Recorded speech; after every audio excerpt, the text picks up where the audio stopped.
Antara faktor yang menyebabkan banjir adalah proses perbandaran. Proses ini menyebabkan banyak kawasan dipermodenkan. Kawasan tanah yang rendah ditebus guna dengan mengambil tanah dari kawasan bukit.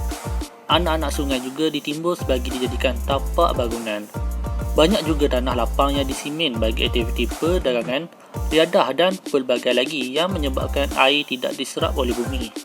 Jika dahulu anak-anak sungai dijadikan kawasan aliran air, kini kawasan tersebut ditimbus dengan tanah. Apabila hujan turun, air akan mengalir ke kawasan yang rendah dan kemudian bertakung. Lama kelamaan, air akan bertambah dan banjir pun berlaku. Pemandapan sungai dan hakisan sungai berlaku akibat secara semula jadi dan pembuangan sisa domestik manusia. Seperti apabila hujan turun dengan lebat, air akan mengalir deras dan menghakis tebing-tebing sungai. Akhirnya tanah akan runtuh dan membentuk satu endapan di dasar sungai. Seterusnya, sungai juga akan menjadi cetek. Faktor ketiga ialah hujan yang berterusan. Hujan yang berterusan akan menyebabkan banjir berlaku. Tidak dapat dielakkan fenomena cuaca umpamanya musim monsun dengan jumlah hujan yang luar biasa sehingga menyebabkan kejadian banjir. Di kawasan rendah, air hujan akan dialirkan ke sungai. Sungai yang dipenuhi air akan melimpah keluar sehingga menyebabkan kawasan tanah rendah dipenuhi air. Apakah usaha yang boleh diambil oleh pelbagai pihak dalam menangani isu banjir ini? Antaranya ialah peranan Jabatan Pengairan dan Saliran. Pihak Jabatan Pengairan dan Saliran boleh menambahbaikkan sistem peparitan dengan melebar dan mendalamkan sistem peparitan, menyediakan kolam takungan banjir, meninggikan benteng pantai melebihi paras air pasang atau surut, dan yang terakhir ialah menyediakan sistem pam yang berkapasiti tinggi. Antara inisiatif dan juga bantuan untuk membantu mangsa banjir ialah pertama sekali aktiviti kesukarelawanan. Ramai sukarelawan yang turun padang membantu mangsa banjir membersihkan kawasan rumah mereka. Selain itu, sumbangan daripada rakyat Malaysia seperti pakaian, makanan, power bank, pampers, pad tuala wanita dan juga wang ringgit melalui kutipan derma. Tidak lupa juga kerajaan yang memberi bayaran bantuan banjir RM1,000 secara one-off pada isi rumah terjejas.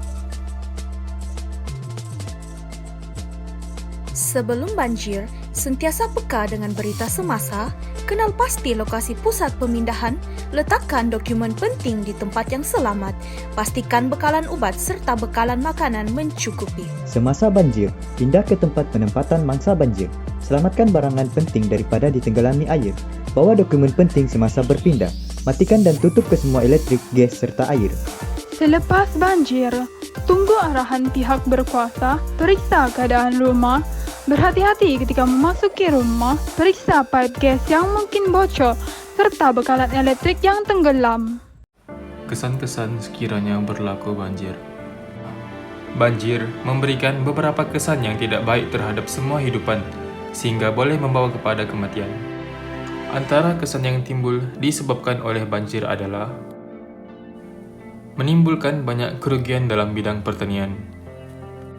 Kemusnahan tanam-tanaman dan peternakan ini disebabkan air banjir yang bertakung terlalu lama di kawasan pertanian, menyebabkan tanaman mati.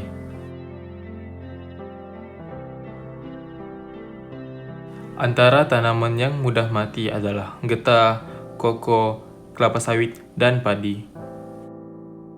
Haiwan ternakan juga akan terbunuh kerana mati kebuluran ataupun terkena penyakit semasa terperangkap dalam banjir.